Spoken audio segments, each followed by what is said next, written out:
What's up, everybody? Welcome back to the podcast. Clock's running, the podcast for everything flag football officials. I'm your host, Ant, and Zane is in the Cayman Islands this week with our guy Dean, or somewhere in North Carolina. I'm not sure which. On tonight's show, we have what some have called the worst collection of officiating ever. So let's bring on the guests. We got Lance. We got my man Joe. We were from coast to coast this evening. What's up, guys? How are you? What's up, my guys? What's going on? What's going What's going on? So yeah, I don't know if you guys noticed on Facebook, people are talking about how we are the worst officials and pointing out some of our flaws that sometimes we miss the baseball cap turned the wrong way in a game. It happens. We're all human. But people are talking, and that's what matters. So whether any talk is good talk at that point. So let's just get right into it. Lance, your power went out, or something crazy happened last week, so you weren't able to talk about what's going on in the Bay Area. So I just want to give you the floor. Tell us all about what's happening in the Bay these days. So between the three major folks that are putting on leagues between Show Your Right Zone with Abdullah, Loyalty Game with Danny, and United Sports of America with Law, they are basically running league nights three to four nights a week with respect to things that are out here in the Bay Area. So it's good to see the promotion of flag all over the place. I know Abdullah's got a bunch of one-day tournaments that are sort of here to essentially promote. He does have a contact. If you wanted to, before you start going there, he does have he actually has two contact. No, he has one contact draft tourney that's forthcoming. He's got a 200-pound and over non-contact tourney that he's running this weekend. Yeah, you have to weigh 200 pounds in order to play. Wow. But he's got a couple of draft tourneys coming up in the latter part of April.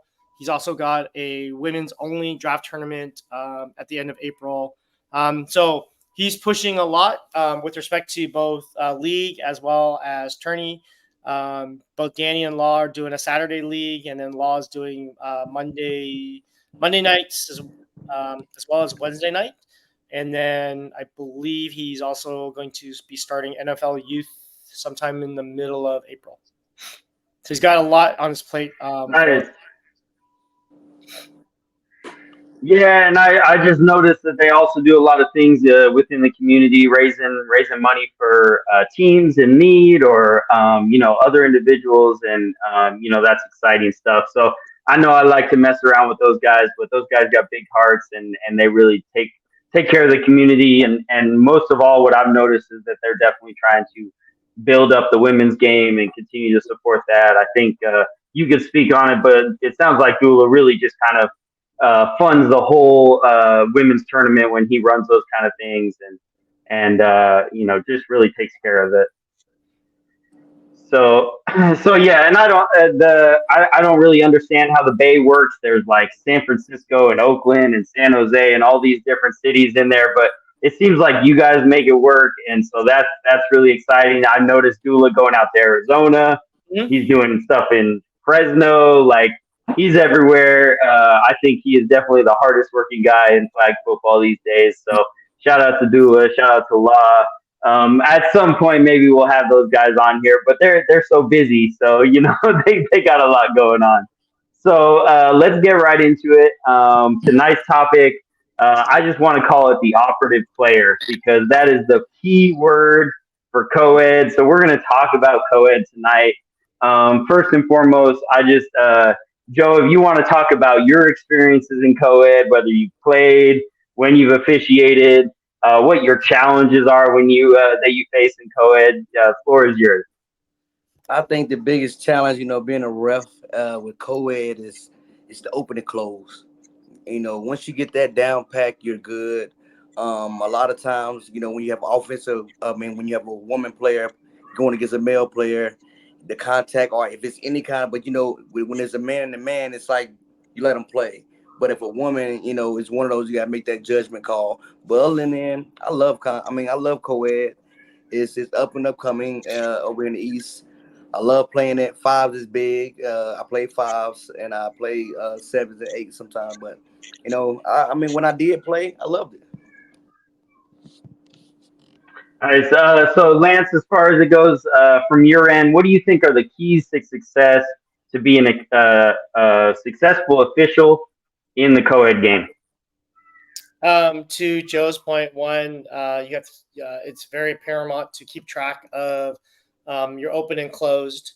Make sure both offense and defense know what's going on. Secondarily, and Joe kind of touched on a little bit. Yes, we are playing football, but you also want to be cautious about the contact, right? You don't want people going through people. Yeah, the argument is, well, it's going for the ball. I'm like, yeah, but you didn't have to blow her up. So being a little bit more cognizant of that. There are phenomenal women players that are out there, and I give much props to them when I when I have the ability to see them play.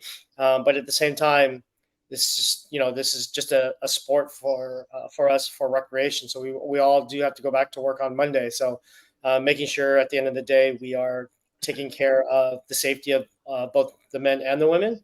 So those are like the two big things from my perspective. Is just ensuring from a safety perspective everyone's taken care of, and then two, ensuring that you are doing your due diligence on keeping track of open and closed.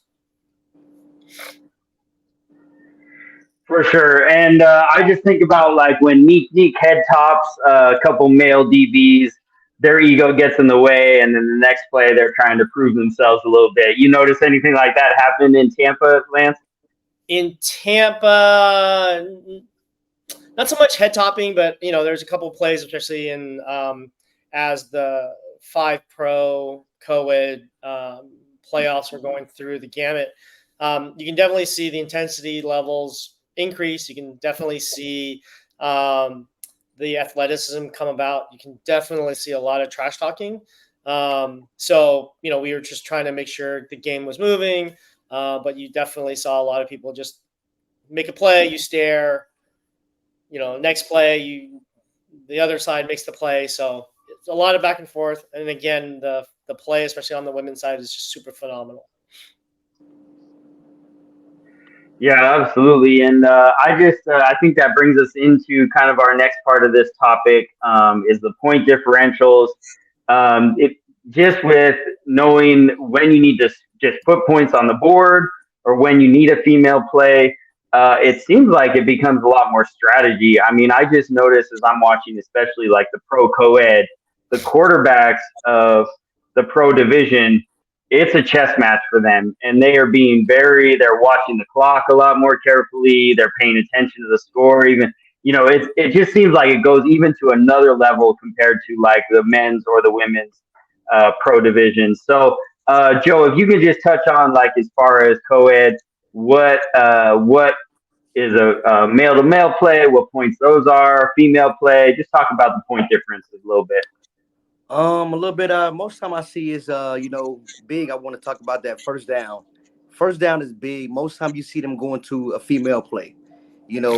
Second and third down, they usually try to just go ahead and get the first down and things of that nature. But that first down play usually is going to a female. Far as the point differential, most time you see a lot of times, they try to get the women to score. Try to score that 9 points. 9 points is big when you're scoring, trying to get quick back in the game. They don't feel like they're down by a lot of points when you can score with, women points quick and fast. So, bigger time, over here, I see it a lot of times. They just try to score a lot of points with the female to try to get them points to add up.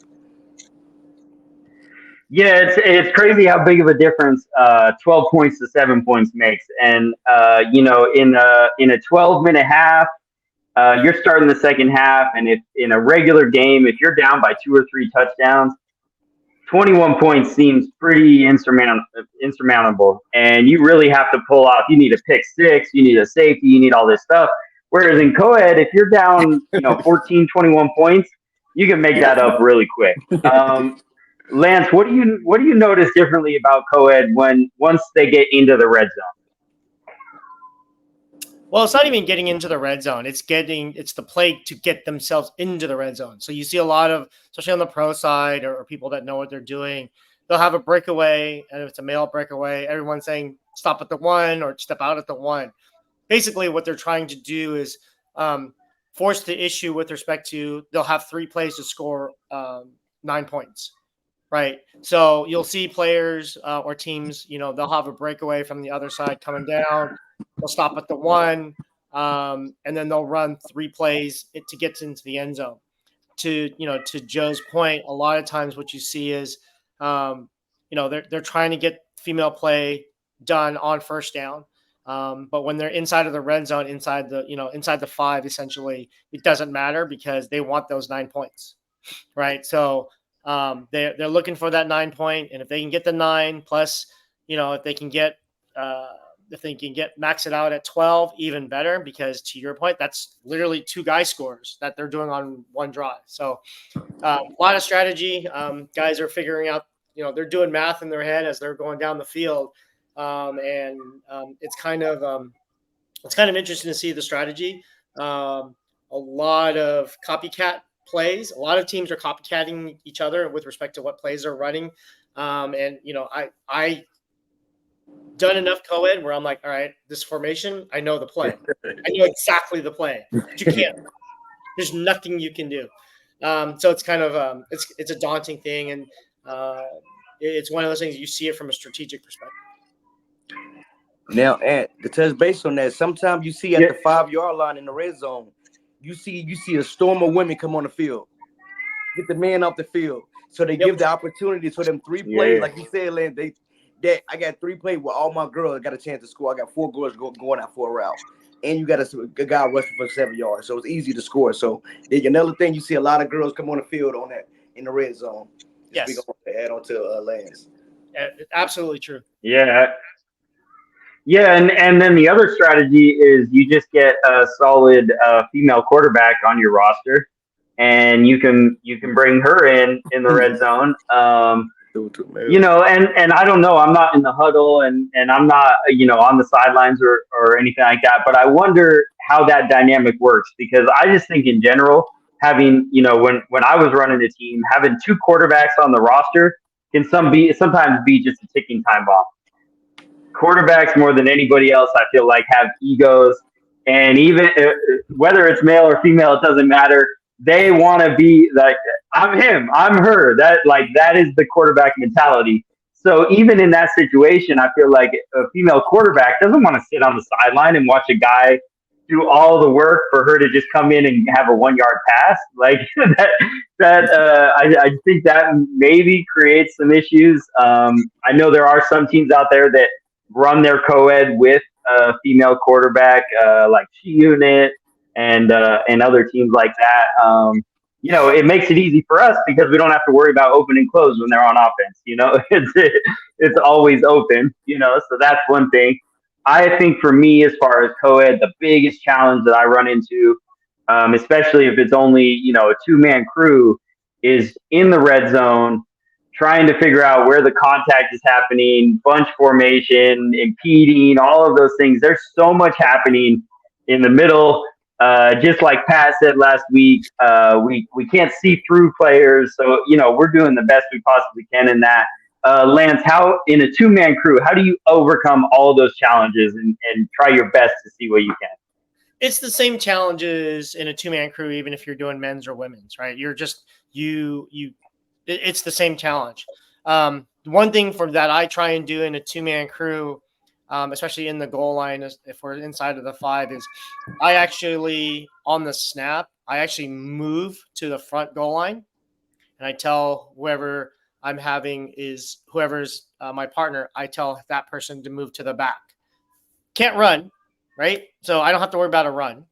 They can pitch back all they want. That's fine. So when I see that, I can actually open up my hips and say, all right, I have goal line. I can see all the stuff that's happening. Totally agree. We will miss, and I guarantee you we will miss the inside contact. We're going to miss it. There's just, we don't have, I have to pick you have to kind of, we've talked about it on the field. You pick your battles in terms of like what you can and cannot see. So, if people are complaining, it's like, well, I can watch that, but then I'm not watching that. So what do you want? Can't have both. Tell me which one you want. And I will do, if you want me to watch that, then great. If you quarterback gets blown up and I didn't see it because you asked me to look at something else, then that's not my, I can't do everything. I can't see everything. So my focus is on, hey, what areas are we're being threatened? Get to that goal line because that's your main line. Uh, Especially if it's a no run zone, you take a quick peek, you see what you can see. You try and watch the contact in the front line. You have your partner on the back line that's watching all of that stuff on the backside. So you do the best that you can, though. So, Lance, I heard you say it sounds like you take your years and years of veteran DB skills, you open your hips up, and you really get involved in the action. That's what I heard, right? Is you just translated being a player to an official? Do not see. That's literally what happened. I did it. I saw it, and I'm like, nothing I can do. So, all right. So yes. So, all right. So we mentioned a female quarterback. So I just want to bring up a rule. I think we continue to have this conversation in our group chat. We've talked about this. I was in Charlotte. I got a random text message about it from somebody in California. This seems to continue to be an issue. So let's just resolve it right now, Lance. Talk about a female quarterback.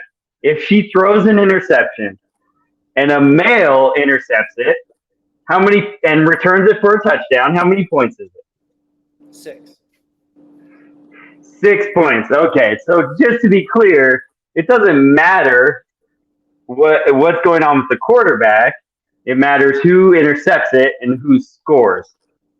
Correct. So now, if it's a female or a male quarterback, and they throw an interception that's returned for a touchdown to a female defender, it's 9, right?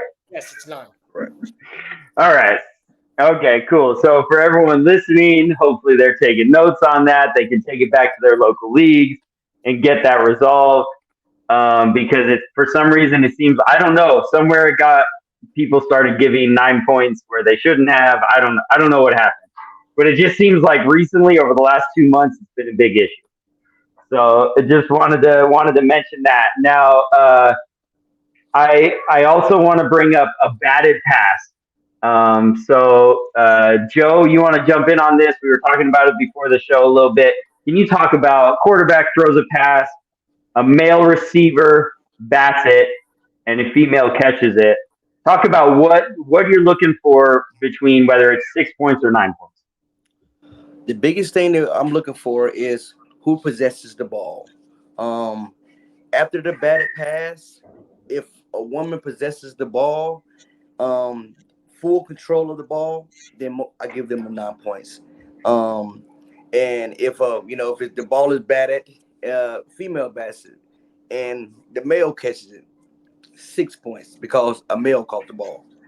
Even though it was batted by a female, the male still possessed the ball and controlled the ball, so I would give 6 points to the male. Now I know we was talking about earlier about a situation. Oh, sorry. I'm sorry about a situation where I'm a little bit unclear, but I want to hear from Lance on this one. If the ball is batted out of bounds, like out of bounds play, I know we were talking about that earlier. If it's batted where a male bats it out of bounds, jumps in the air and bats it out, and a woman possesses the ball, how do you? Because I don't see it too much over here where you say I was talking about someone throws the ball back, or how do you throw? Like, what's the difference between those? So we have a couple players that are super athletic, and I'm sure everyone who's watching this podcast knows this gentleman. His name is Cruz.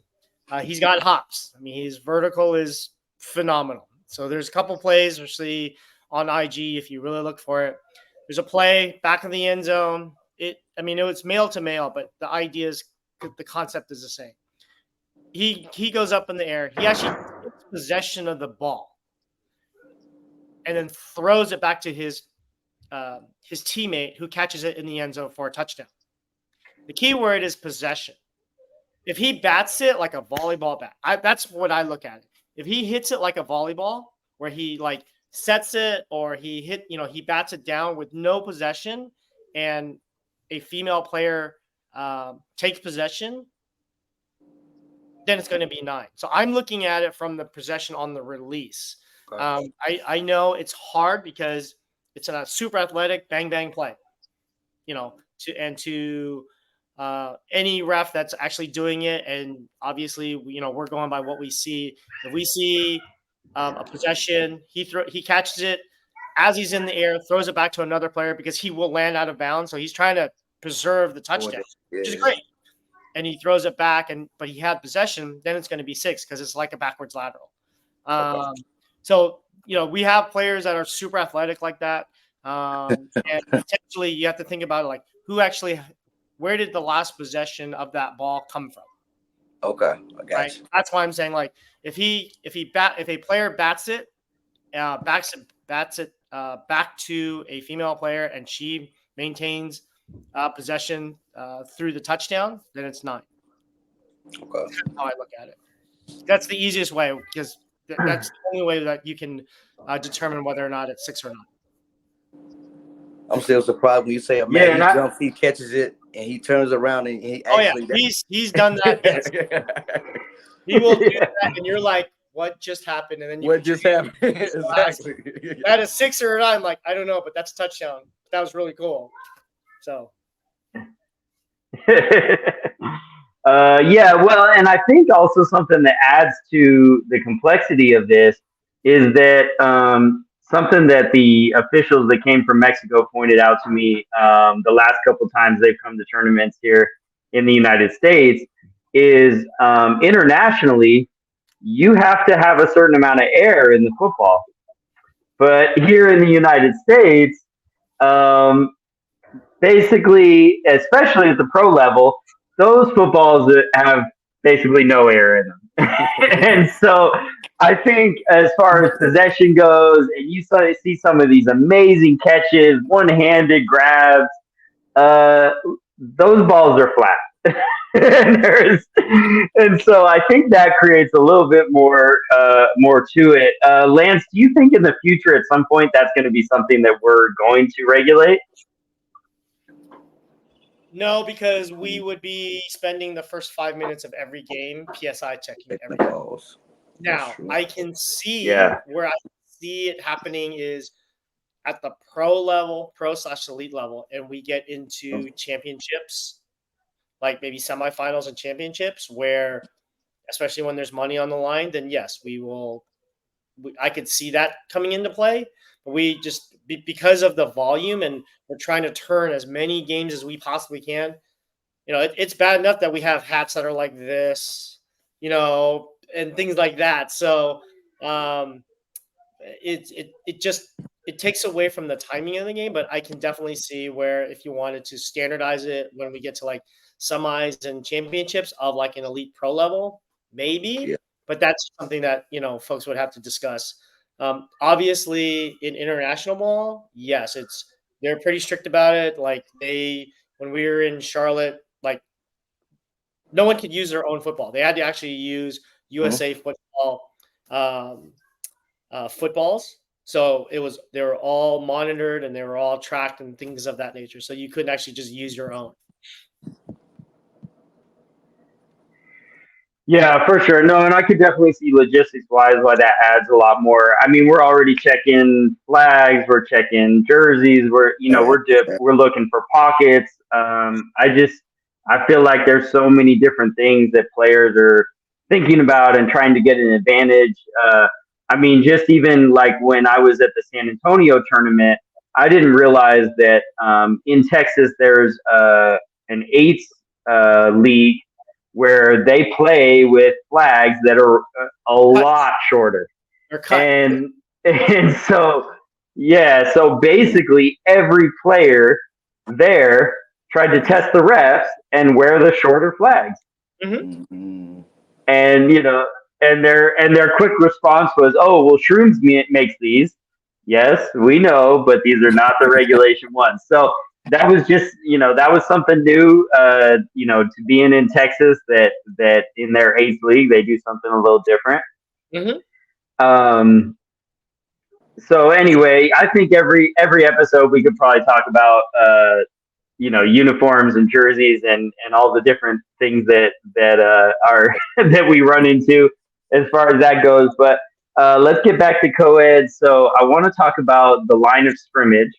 In fives non-contact, essentially, the line of scrimmage doesn't have that play that big of effect because you can throw a forward pass that's received behind the line of scrimmage, and that player can move up the field. Now, Lance, what happens in co-ed if it's a closed play and the male passes it to a female who receives that behind the line of scrimmage? What does she have to do for that to be legal, and what happens for it to be illegal?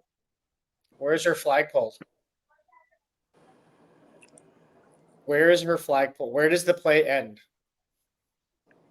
Across the line of scrimmage or before. And that's fine.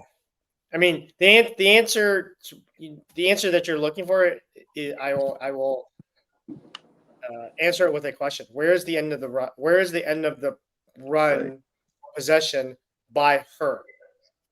Now, if she pitches it past the line of scrimmage, and that's fine. I don't care. But she has to the key is get past the line of scrimmage, do something what we call positive.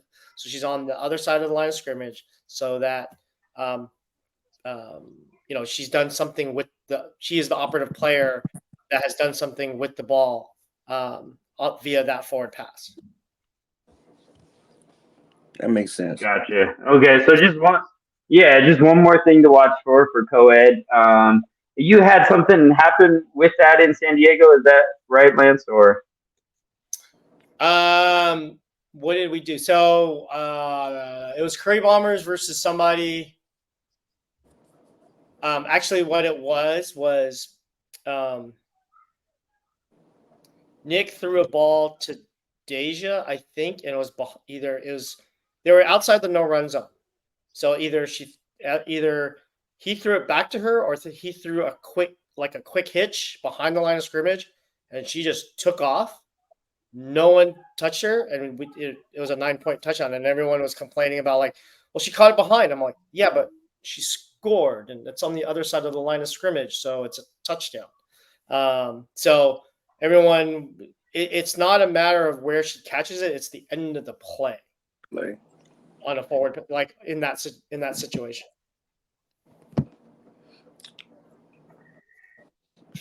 Gotcha. Okay, so the kind of last part of co-ed that I just want to cover, I think this is something that when I do local leagues out here, I kind of have to re-explain to teams, even the ones that travel. They don't necessarily know this, just as far as penalties goes. So if it is open or closed play, what happens, Lance? What happens on offense if a defensive penalty happens? If a defensive penalty happens, it resets it, so you're open. I count down, so it's open two. If it's an offense, no, for sure, and I think. Sorry, I was to say, and if it's an offensive play, it depends on the end of the play. So, for example, if it was, let's say it was flag guarding by the female player, but she's on the other side of the line of scrimmage, the gender play is good because she ran it, but she's going to lose the down. Going to lose the yardage if the defensive team wants that, so and then we'll lose that quote unquote open play. So the next subsequent play, whatever that may be, open one or closed, depending on what it is. Yeah, for sure. And then another thing that does happen, if it's if it doesn't happen very often, where it ends up being like a closed on second down, if they are not able to basically complete the gender play, not only are they losing that down, but it's a 5-yard penalty, correct? Mm-hmm. Gotcha. You want to talk? Okay, You want to cool. talk about? You want to talk about some of the strategy, specifically Lawrence and Freaks, the strategy on open and close versus scoring plays. Speaking of what we talked about earlier. Yeah, no, yeah, for sure. And that was probably my first time officiating the pro division in coed. So yeah, it was the Freaks and Curry Bombshells. It was a semifinal game, and so it was a back and forth game. You know, definitely very good. Freaks are driving down the field. Eric throws a pass to the receiver. He flag guards about 10 yards out, and then he ends up scoring. So, very obvious flag guard, everything. I start marching backwards, and Lauren says to me, we're going to decline that penalty. I'm like, that's a touchdown, right? Yeah, we're declining it. Touchdown because it's a male play and only 6 points. So he gave the Freaks 6 points. That put him down 7. And he trusted not only his offense to score, but he trusted his women to score 9 points on the following drive. From there, the Freaks had only like 13 seconds left and they weren't able to score. They ended up losing the game. Wow. Big deal, semifinal game. The Freaks are knocked out. I think in a lot of ways, they thought they were going to just cakewalk to the championship game. Now, I do want to bring up, though, that the Curry Bombshells then went into the championship game. And one of the reasons they lost is they had 2 female receivers. And I was on the line of scrimmage, and I continued to say, back up, back up, back up. And they weren't. And the ball got snapped, blows it dead. It was under 2 minutes. It was 3rd down, lost the down, turnover, and the other team takes over and burned the clock out. So, really big strategy. Wow. So I hated to be the one that ended a game like that. That was rough. But that's how it goes sometimes. So, but I think I think the point being is that from a strategic perspective, right? You're talking about earlier. We talked about earlier from a points, right? If you're an opposing team and they just scored, but there's a penalty and they're only up 6, versus 9, and the clock is going to run if they're going to run offensive plays, give them that. If you're going to trust your offense, give them that touchdown. So that is pure strategy from the perspective of hey, smart. I got a minute. If I got timeouts, great. Doesn't matter. I got pro clock. You know what? I trust my girls. Score. We're going to decline it. Give them the score, and we're going to go down and score and go win. That's strategic mentality right there, and that's huge. That's big. Yeah, I can say that. Yeah, and I've also seen the flip side of that where maybe it's close to the end of the first half and the team on offense knows that the other team's going to get the ball back and they don't have a lot of time. So they just throw a bomb to a male receiver to just get 6 points on the board. Let's not mess with trying to take the chance that we don't get 9. We just need to get 6 points right away. And usually in co-ed, it's pretty easy. If nothing else, you can get 6 points. So I've seen that as well. Definitely a lot of strategy. And I know for myself, there's no way that I could have, been a quarterback in co-ed. I just think it's above my my intelligence on that. So all right, well, I think we've talked a lot about co-ed. I don't want to get into the mercy rule points because it's always going to upset me. I just don't want to do it, but for me, the math is not mathing. That's all I'm going to say. I'll continue to bring it up. It's always something, so anyway, Lance, you talked about what's happening in the Bay. This weekend, I'll be doing I'll be working a tournament on Saturday. It's a co-ed tournament. They do co-ed a little different here in Southern California. I hope one day they adopt national rules. But hey, I just, I'm there to officiate. If that's the rule book they like, I'm with it. Sunday, I'm so excited. It's tough fives, and so they use national rules. They got women's, they got co-ed. My daughter's playing in that league as Oh, well, so she's okay. gonna be having fun. And yeah, so that's always good experience for me. Joe, what do you got going on coming up as far as officiating? This weekend, I'm gonna head official at the new age youth football we have up here, ages from Nice. 5 to 13. So we have a league up here. So I got a full set of games all Saturday. I know Pat and Jordan will be refereeing women's on Sunday. But that's pretty much going on up here as far as the leagues up here going. Nice. Well, Joe, you go ahead and wrap up the episode for us. Talk about where we're at and where people can find us. Hey, yes, like, share, subscribe. Please, like again, like, share, subscribe. They can find us on YouTube. You can find us on Facebook. You can find us on Instagram. Please, like I said, like, share, subscribe. Peace. Awesome.